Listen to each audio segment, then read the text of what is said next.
නැවත කලකට අමතක නොවන ජයග්‍රහණයක් හිමි කර ගන්නවා පානදුර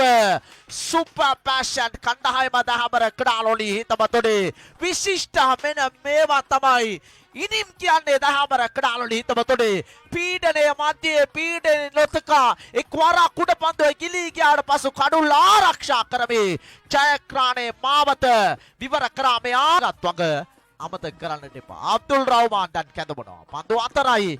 ලකුණු 15යි ධනුෂ්ක සම්පත් සුදානම් වන්නේ පන්දුව පිළිගන්නට එවරනවා පතින පන්දුව කපට දක්ව ලැබුණේ ලකුණු 6යි පානදුර සුපර් පැෂන් ආධාරකරුවන් ප්‍රීති ප්‍රබෝධයට පත්වෙන ආකාරයක් දක්ව ලැබෙනවා දැන් පන්දු 3යි ලකුණු 9යි දැන් දහමර ක්‍රානෝලි හිතමතුනේ දෙපිලටම දෝලණය වෙන තරගයක් බවට මේ තරගයේ දැන් පරිවර්තනය වෙන ආකාරයක් දක්ව ලැබෙනවා මේ වන විට පළමු සුපර් පැෂන්ද ආලියල කැරිබියන්ස්ද සීතල බාදුළු දිස්ත්‍රික්කයේ නැකම් කියන කණ්ඩායම සහ උෂ්ණ අධික කළුතර දිස්ත්‍රික්කයේ නැකම් කියන කණ්ඩායම අතර තරගය එවර පාරක් එල්ල කරනවා ධනුෂ්ක සම්පත් තරගය කන පිට පෙරලා දමවා දහමර ක්‍රාලෝලි හිතවතුනි කෙසේද සාබිත් ඉසංක මදුසංක ප්‍රතිචාර දක්වුවේ ඊට නොදවුණු ලෙස ධනුෂ්ක සම්පත් ප්‍රතිචාර දක්වනවා මේ තරගය කැච්චස් වින් මැචස් තරගය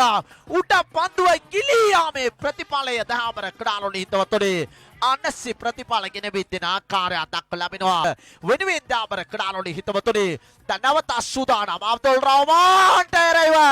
තුන්වන හයේ පාර අන්තර්ගත කරගනිමේ මෙන්න නැවත කලකට අමතක නොවන ජයග්‍රහණයක් හිමි කර ගන්නවා පානදුර සුපර් පැෂන් කණ්ඩායම දහබර ක්‍රාලෝලි හිතමතොඩේ විශිෂ්ට මෙන්න මේවා තමයි ඉනිම් කියන්නේ දහබර ක්‍රාලෝලි හිතමතොඩේ පීඩනය මැදේ පීඩන නොතකා එක්වරක් කුඩ පන්දුවේ ගිලී ගියාට පසු කඩුල්ල ආරක්ෂා කරමේ ජයග්‍රහණයේ මාවත විවර කරා මේ